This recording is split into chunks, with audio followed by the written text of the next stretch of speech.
I'm Daniel Biss, and I approve this message. Live from Chicago, this is Fox 32 News at Noon.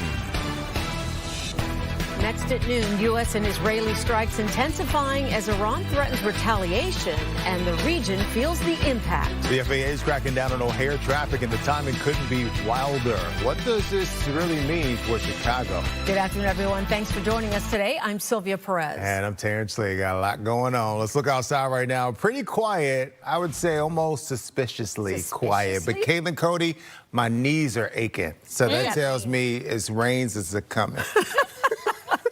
It's fitting to rain. You know what? He's right. Yeah, it's cloudy. We had fog this morning. Temperature-wise, we're going to be similar to where we were yesterday. We're going to be in the 40s. Behind me, you can see the big picture, which shows some breaks in the clouds from Chicago points north.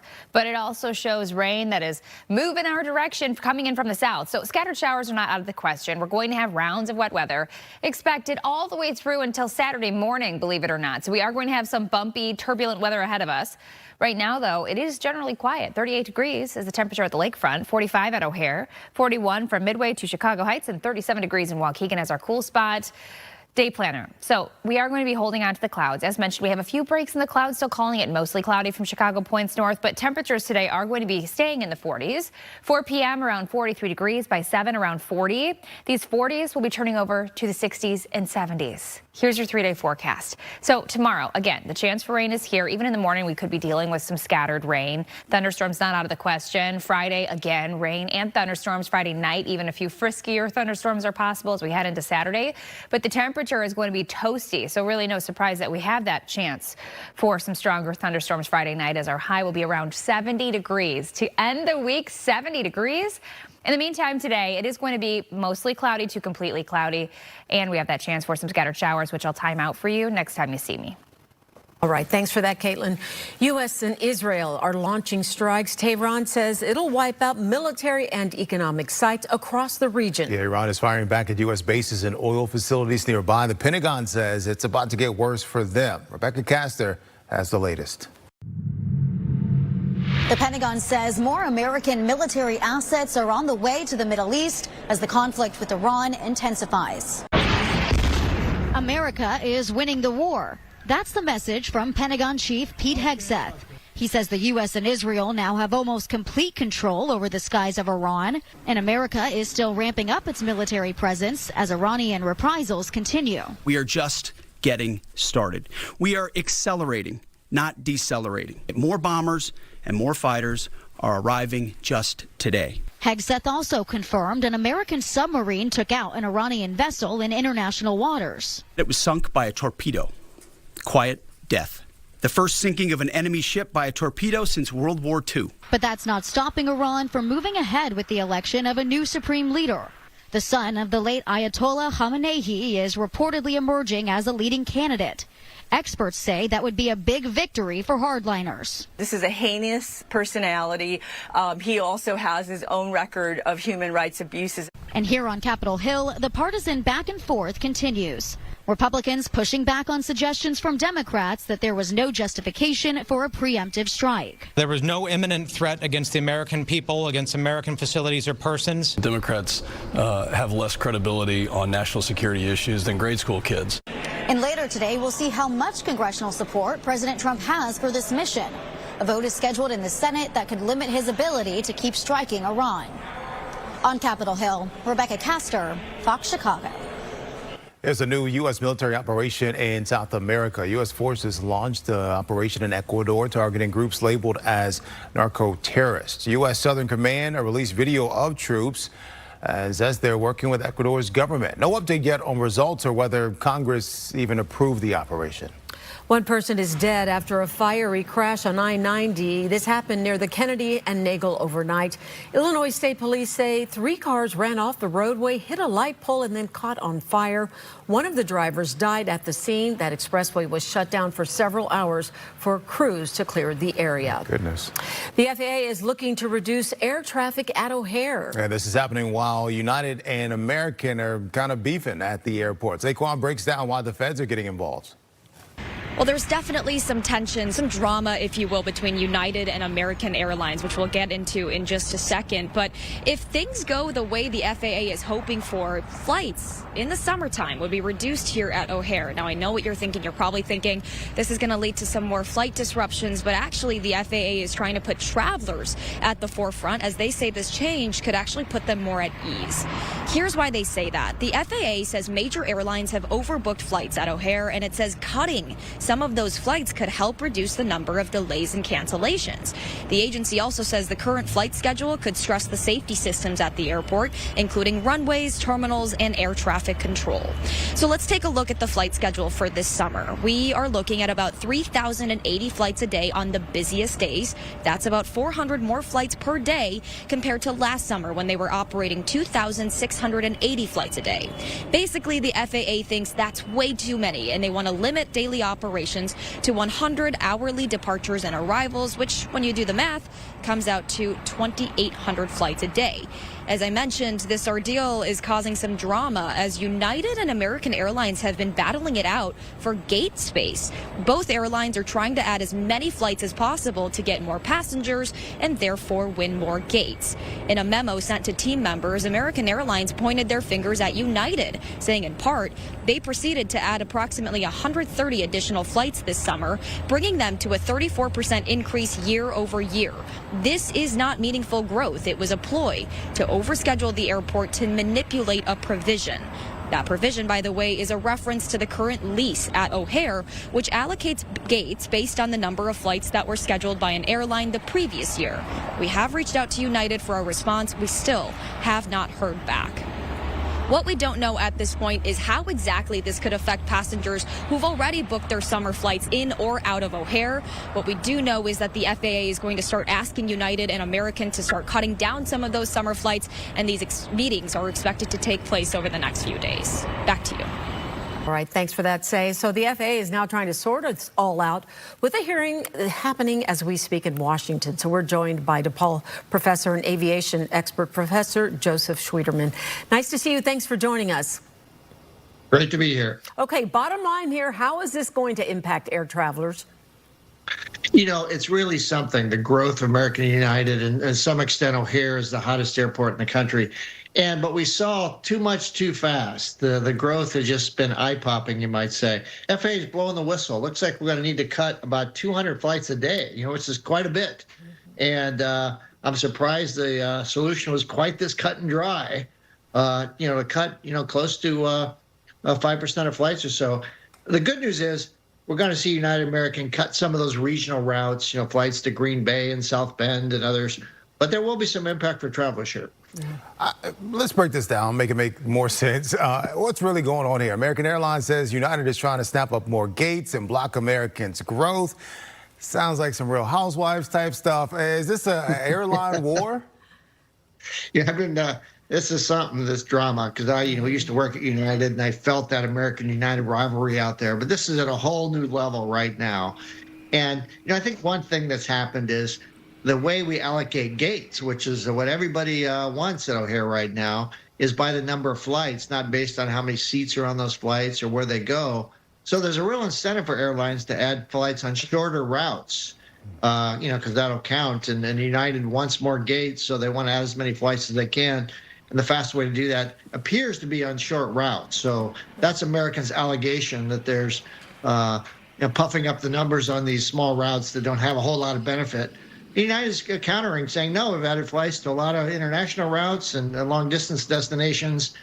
And so the FAA is trying to step in, but we got to change the way we allocate gates because it's led to a lot of tension here. Yeah, no doubt about that. Okay, so we're talking 200 flights. So moving forward, what do you want people to know if they have any upcoming flights? Are there any tips or tricks not to get caught up in these possible cancellations?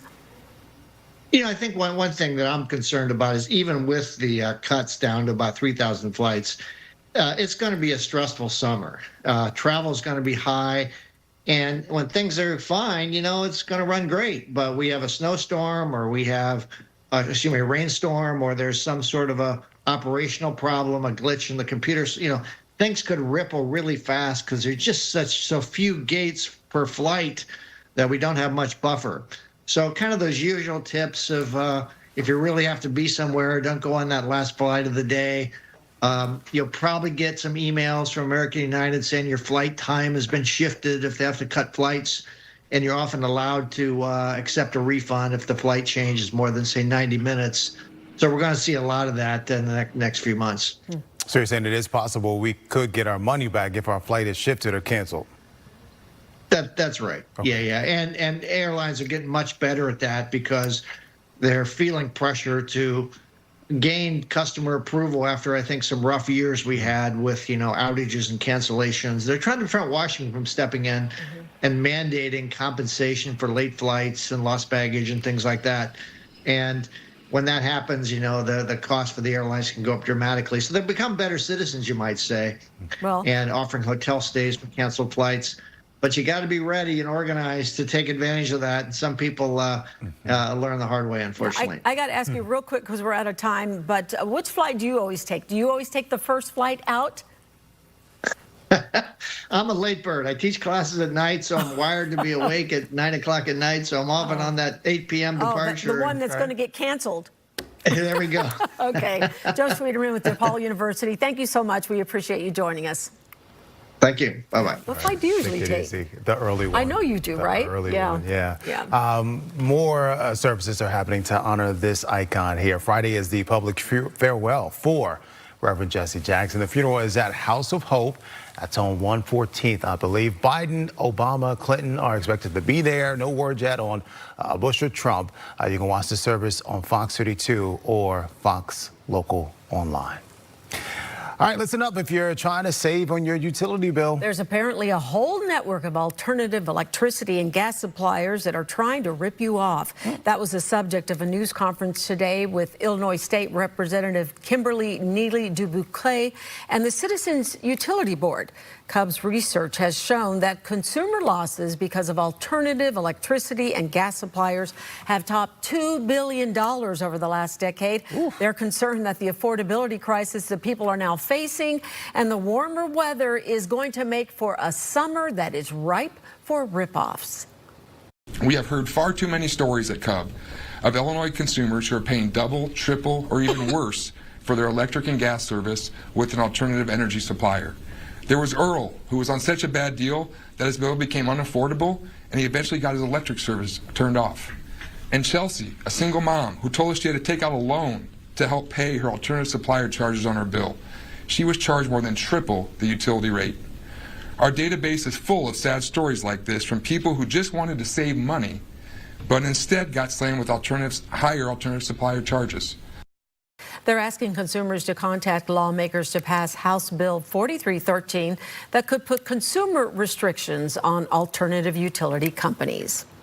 Much more to come on Fox 32 News at noon. Primary night in Texas and North Carolina is shaking up the board a bit. You'll see who's making moves and who's reaching for the reset button. Diddy's prison time just might be cut short.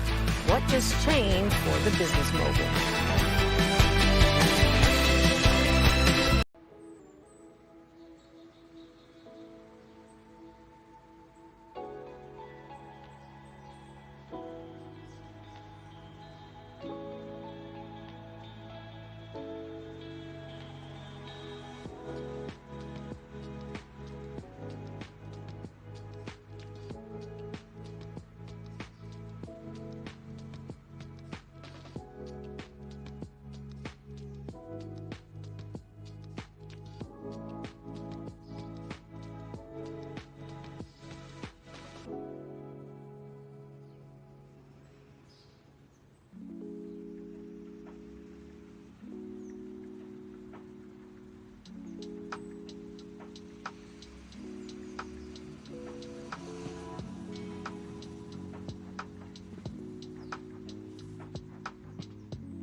advertisement of this ad.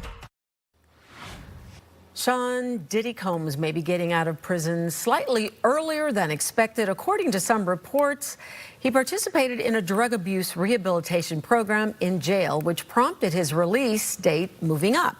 The disgraced business mogul has been in prison since his arrest in September of 2024. His release date is predicted to be on April 25th of 2028 instead of the initial date of June 4th. Millions of Americans headed to the polls yesterday for big primaries, including key races in Arkansas, North Carolina, and Texas. Alexandria Hoff has more on the key races in Texas that drew nationwide attention and historic amounts, that is, of money. Democrat State Representative James Tallarico pulled off the upset over Congresswoman Jasmine Crockett. In his victory speech, Tallarico said he's going to take back Texas. This is a people-powered movement to take on this broken, corrupt political system. Crockett has called for the party to unite around Tallarico, but has alleged voting issues in Dallas, accusing Republicans of voter suppression. We were able to keep the polls open, but I can tell you now that people have been disenfranchised. It will come down to a runoff held in May to determine Tallarico's opponent. Neither Republican Senator John Cornyn or State Attorney General Ken Paxton secured a majority of votes. The already heated race between the two continues on. So far, neither candidate has President Trump's endorsement. While John Cornyn was cutting deals on gun control and amnesty, I was suing corrupt Joe Biden over 107 times. I refuse to allow a flawed, self-centered, and shameless candidate like Ken Paxton risk everything we've worked so hard to build over these many years. Four-term Republican Congressman Dan Crenshaw also failed to gain the president's backing. He lost out to State Representative Steve Toth, while Democrat Congressman Al Green now trails scandal-plagued opponent GOP Representative Tony Gonzalez. That is another race that will head to a runoff in May. A Democrat has not won a statewide race in Texas in more than 3 decades, something they are looking to overcome this November. In Washington, Alexandria Hoff, Fox News. Hey, don't forget, primary voting just opened in Chicago. This election picks who's on the ballot in November. You can vote early at any site, no matter where you live. You can even register to vote the same day at any early voting spot. Commerce Secretary Howard Lutnick will be speaking with lawmakers about his ties to Jeffrey Epstein. That's according to Axios. Lutnick's association to Epstein has been undergoing scrutiny after he appeared in DOJ files and backtracked comments about when he cut ties with the sex offender. This will be a closed-door interview, and it is expected to happen in the coming weeks. It has been almost 2 years since that deadly school shooting in Georgia, and now the accused shooter's dad just got found guilty of murder. Colin Gray could get 180 years in prison. Prosecutors say he gave his son the AR-15 style rifle as a Christmas gift, even though he knew his son had mental health issues. And while that's going on, a city council committee just voted down a plan that would hold parents responsible for crimes their children commit. It would have meant at least a $1,000 fine plus community service and family counseling. Parents could have been on the hook for curfew breaks, street racing, or drug, alcohol, and gun charges. A special birthday shout out to the city of Chicago. Chicago became a city on this day in 1837. Mayor Johnson and the City Club had a party at Looking Glass Theater. Chicago's known for its business, its culture, its history. Sherman Dilla Thomas talked about that. Listen. I happen to be wearing the face of the guy that started it all. His name is John Baptiste Point du Sable. And he and his wife, Kitty Howard, established a trading post that connected the Great Lakes to the Mississippi River, opening western expansion for our country. I'm happy to be raising my baby girl in a city where Florence Price is the first black woman to have her work performed by a major symphony orchestra. And it's no surprise at all that it's the Chicago Symphony Orchestra that performed that work. I'm happy to be raising this amazing young lady in the city that's the only city where the river flows backwards for the protection of its citizens. 360 Chicago's letting people in for free today. Have to be residents of Chicago. There's a birthday party with a cake at 4:30. Right now we want to take to the White House where Press Secretary Caroline Leavitt is speaking. Let's listen in. Moment where the specter of a nuclear armed Iran ended. At the beginning of Operation Epic Fury, launched last weekend, President Trump laid out clear objectives to the American people on what the U.S. military seeks to accomplish through these major combat operations. Number one, destroy the regime's deadly ballistic missiles and completely raze their missile industry to the ground. Number two, annihilate the Iranian regime's navy. And so far, we have destroyed more than 20 Iranian ships, including their top submarine last night, using a torpedo for the first time since World War II. There is not a single Iranian ship underway in the Arabian Gulf, Strait of Hormuz, or the Gulf of Oman. Number three, Operation Epic Fury will ensure the regime's terrorist proxies in the region can no longer destabilize the region or the free world and attack our armed forces. And thus far, Iran's proxies are hardly putting up a fight. Number four, this mission will guarantee that Iran can never obtain a nuclear weapon. It's safe to say that thus far, Operation Epic Fury has been a resounding success. American forces have struck more than 2,000 targets, destroying hundreds and hundreds of ballistic missiles, launchers, and drones.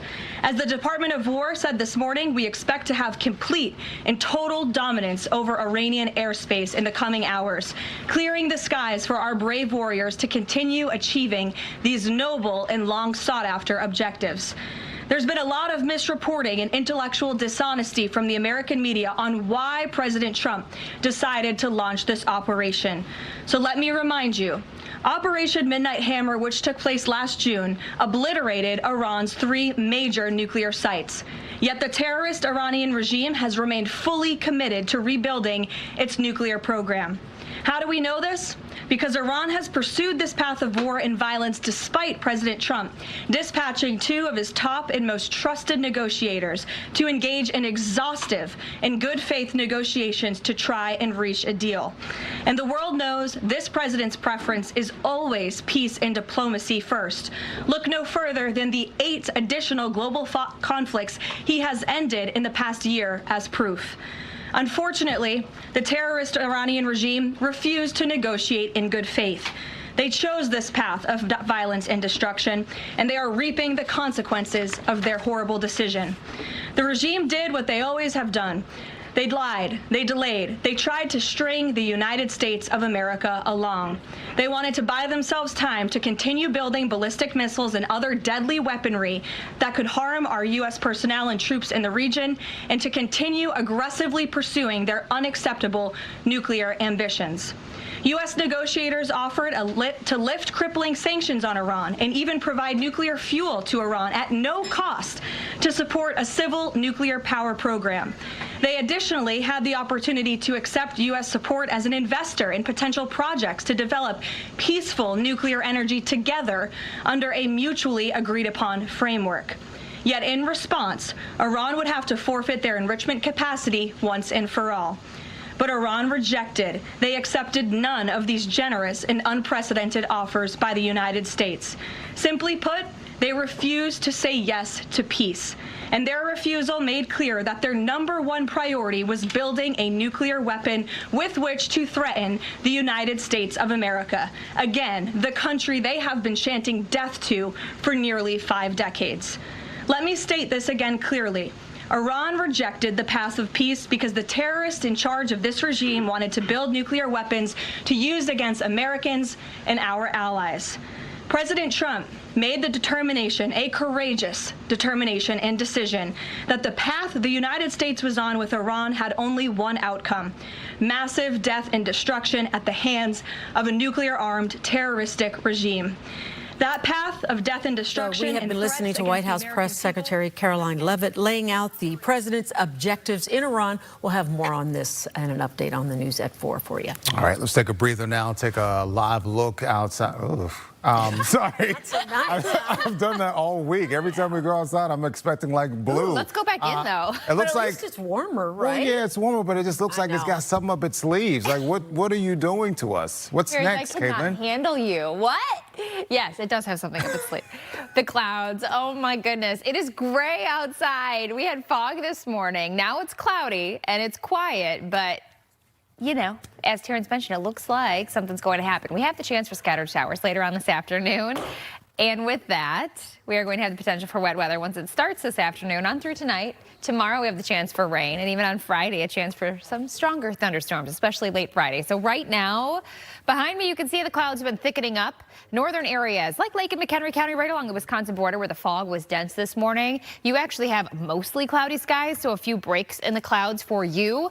Rain still remains well south of us in portions of central and southern Illinois. For Chicagoland again, as we work our way into mid-afternoon on through the evening, that's when we have that chance for rain returning. But temperatures outside, they're not bad. We're sitting at 45 degrees at O'Hare, 46 in Aurora as well as in Morris, 41 at the lakefront, but 37 degrees, a cool spot there in Waukegan. Temperatures in northwest Indiana right now are in the low 40s. Here's your futurecast through the day. 4:15, seeing a few speckles of green on our map. We don't expect heavy rain today, but you might see some scattered light rain showers this evening especially. 7 o'clock temperatures are ranging for most in the 40s, upper 30s hovering near the lakefront.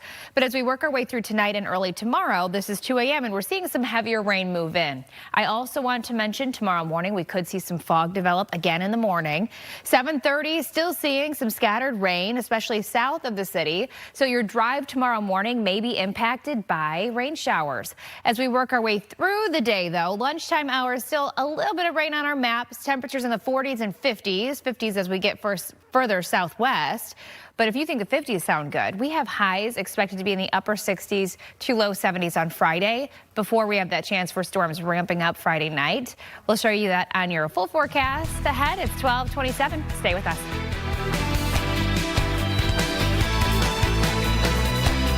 I'm John Moore.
This message because I'll always fight for you. Ooh, love me a good sale, but I don't know if I would wait in. This is a long line in the cold. But at least it's not as cold, right? They're gonna get those coats. And hopefully they'll be warmer when they come out of Canada Goose, if you're wondering why they're standing in line.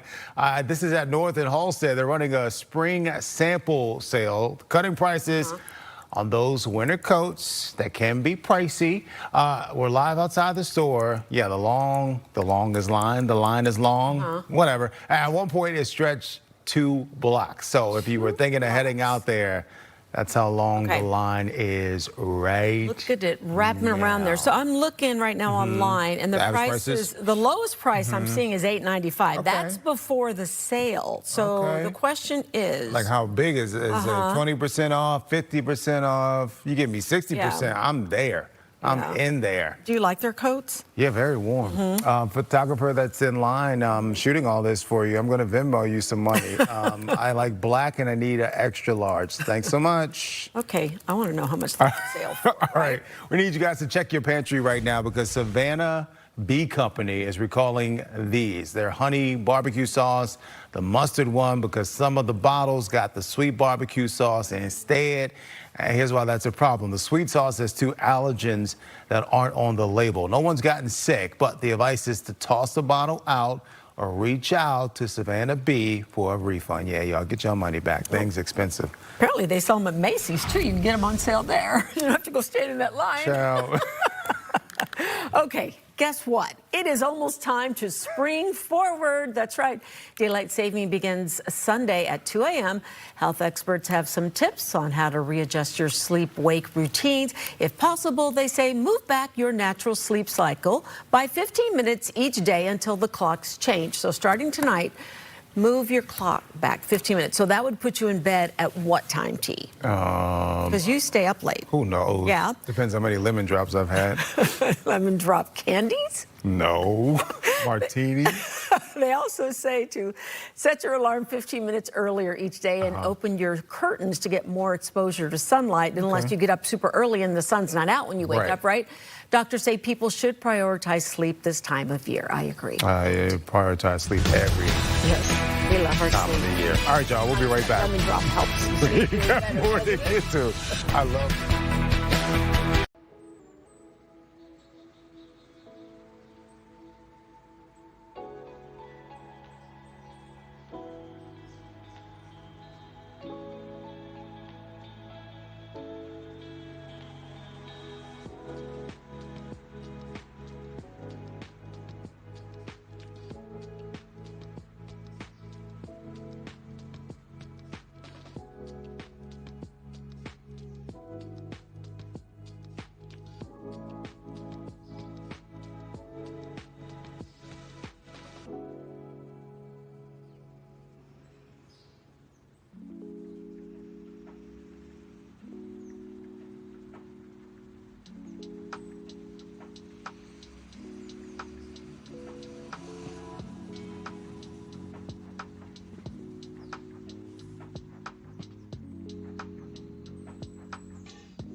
Winkle for board president. Okay, welcome back as we take a live look outside at the Bean. Yeah, we don't need sunshine. People are still going to be out there enjoying that wonderful tourist attraction, right? Even the Bean look like it's up to something. It's still reflecting, though, even without the sunshine. True. It's great. What's the temperature, Caitlin? We're in the 40s. We're in the 40s. That's after, that seems warm, doesn't it? It does. Yeah. It just doesn't look warm, right? Right. So on a day when it's sunny and 45 degrees, you're like, ooh, it's toasty outside. But you look at that view and it looks like you need that goose, Canada goose jacket. Exactly. So temperatures, they are going to be warming up, especially as we end the week. I'm talking about 60s and 70s this week. On Friday, highs in the 70s. Yes. But with that, we have the chance for rain and storms. So the skies look like they're up to something, as T's mentioning. We have the potential for scattered showers later on today. Tonight, the chance for fog to return. Rain potential continues. Tomorrow, we're going to have on and off rain and even a few thunderstorms mixed in, too. Satellite radar shows the clouds in place for Chicagoland. But right now, we are all nice and dry. That rain still remains south of us. But know that we have the chance for some scattered showers later on today. So here's a closer look at our satellite radar, which, by the way, this morning we had that dense fog. We still have the clouds in place, but at least the fog is gone. Looking at western areas like Aurora and DeKalb, you have some thinning of the clouds, but still calling it mostly cloudy to completely cloudy for Chicagoland for the rest of the day. Temperature-wise, 41 degrees at the lakefront, 45 at O'Hare right now, 41 at Midway and in Gary. Temperatures are in the upper 40s from Aurora at 46 to Morris, 47 degrees in DeKalb right now. Highs today, they are going to be climbing to the upper 40s. I do expect low 50s even for some of you southwest. So it is going to be a mild day, but unfortunately just not the best looking day. Tonight, temperatures dropping back down to the 30s and 40s. I'm seeing around 40 degrees from the lakefront to O'Hare. We have the chance for some showers moving in. Thunderstorm not out of the question. Also fog, as mentioned. So we could see some delays tomorrow morning for your drive into work. During the day, temperatures pushing back to the upper 40s and low 50s. With that chance for rain and storms returning, though, on Friday. And that's when the temperatures really start to warm up. Upper 60s, low 70s on Friday. Here's your futurecast. 3:30 this afternoon, starting to see a little bit of green on our radar. Then we get into tonight, and we are going to have widely scattered showers possible. You can see this rain into early tomorrow. Best chance is going to be from Chicago Point south, but we all have that potential to get in on the wet weather tonight into early tomorrow. And then during the day tomorrow, it's not going to be a washout. We have that chance for rain, though, as mentioned, even on Friday. So that's what I mean by bumpy forecast. You can see that southerly wind. That's going to help push those temperatures to the upper 60s and low 70s. And for Friday night, we have the chance for some stronger thunderstorms. As of now, slight risk level 2 of 5 in yellow here from Chicago points west for those stronger storms late Friday. 70 forecast, though. Temperatures still nice and mild this weekend, around 60 Saturday and Sunday. Chance for rain on Saturday will be early. And then next week, we're starting off with temperatures hovering right around 70 degrees again on Monday and Tuesday. Back to you. All right, Caitlin, thank you. Want a summer gig? Well, Chicago's biggest music festivals are teaming up for a job fair today. It's happening at Malcolm X College from 3 to 7. Applications will be available for positions in artist relations, hospitality, event security, and more. Chicago businesses looking to vend at Lollapalooza and the Sueños Music Festival are also encouraged to attend. Sueños returns to Grant Park May 23rd and 24th. Lollapalooza July 30th to August 2nd. Hyde Park's getting a new bookstore today. Barnes & Noble just opened at Hyde Park Shopping Center on 55th. They've got books, games, a cafe, and it's the first big chain bookstore back in the neighborhood. And we'll be right back.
Welcome back. Travelers may be banned for not wearing headphones. The next time they fly United Airlines, United made a change to its contract of carriage last week, saying it now has the right to refuse travel service to any passenger who doesn't use their headphones while listening to audio or video content on its aircraft. Now, weren't you just giving Tia a hard time about this yesterday? Yes, always. Right.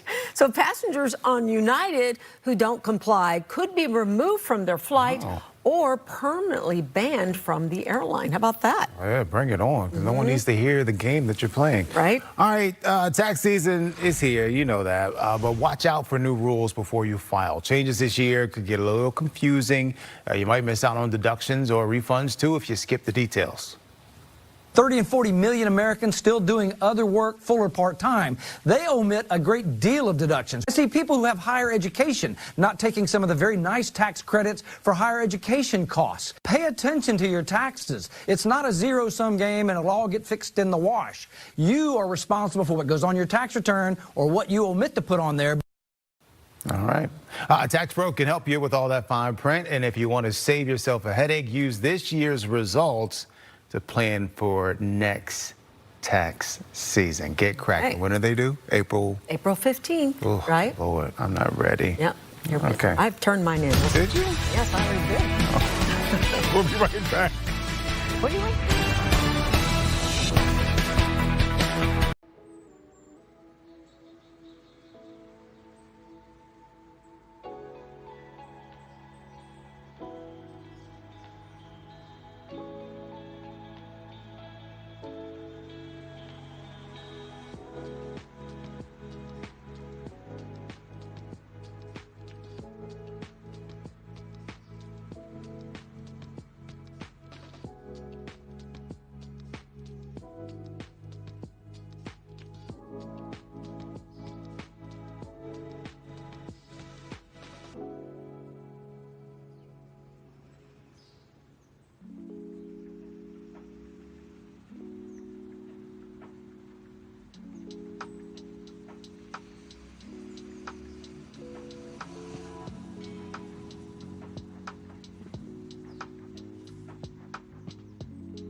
On Fox.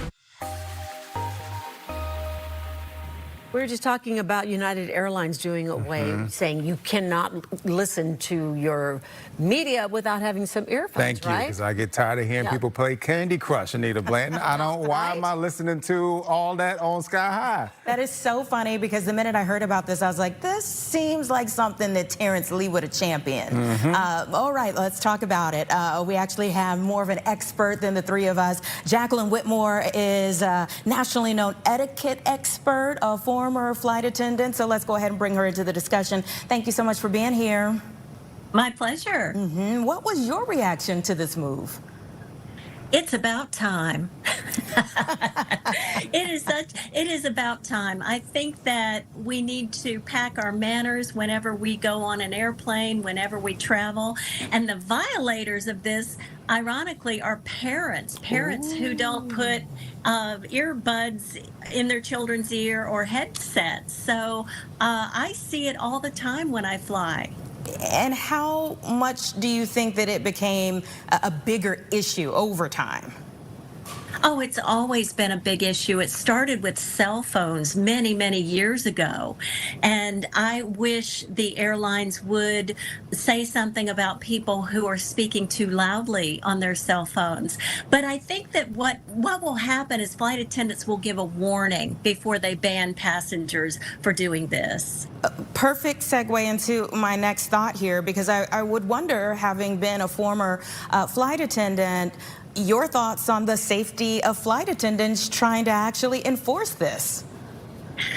I do believe flight attendants are put on the plane for safety reasons, and they are also there to enforce these rules and regulations. And so anyone who has a problem with that will certainly be booted out by the FAA immediately. All right. Well, what do you think is next on the list? From an etiquette standpoint, what would you be championing to be next? I would say don't wear your pajamas on the airplane. The transportation secretary agrees with you on that. Yes. Okay. All right. Well, thank you so much for being here on the show. Certainly appreciate your time. Thank you. Oh, and fabulous jacket. I love it. Thank you.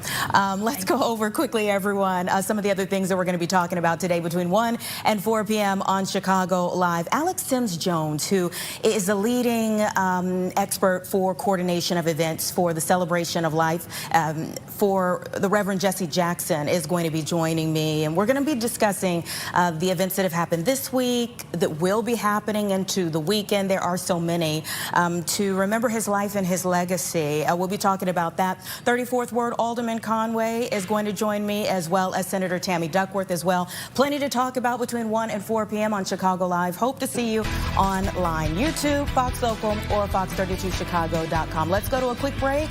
I'll see you online at 1, and Terrence and Sylvia will see you right after.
and I approve this message.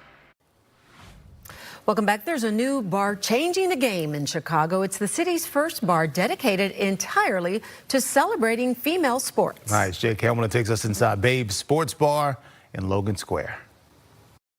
That's right, guys. We're out here in Logan Square. It is a bar built by and for fans of women's sports. It is Babe's Sports Bar. Not just the perfect place to come out because the women's Big Ten basketball tournament kicks off today.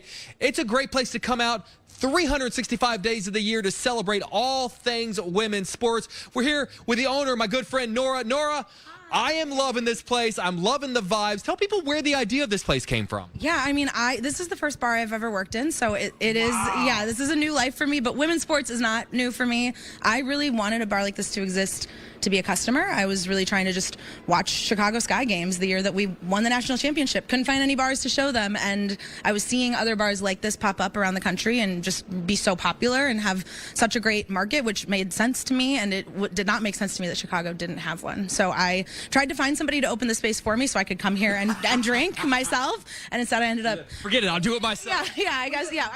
You know, they say necessity is the mother of invention. I think it says a lot that, like, you couldn't find a place like this in Chicago and finally just had to say, you know what, forget it.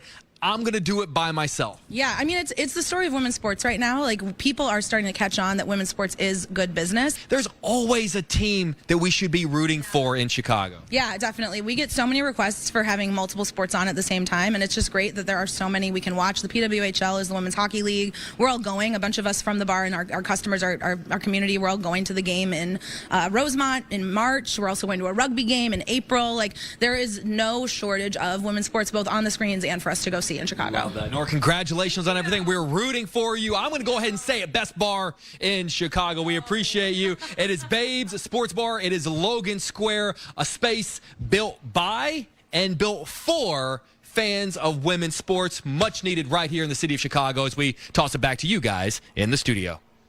Love that. She saw a gap and she filled it. How about that? That's great. Caitlin's coming back with the final check of our forecast.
right, one more look outside before we go. It's giving nothing to see here.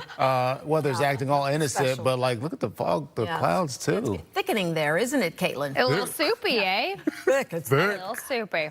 Yeah, we've got those clouds hanging low still over our city. We've been dealing with on and off fog throughout this morning, but luckily no issues on the roads because of the fog.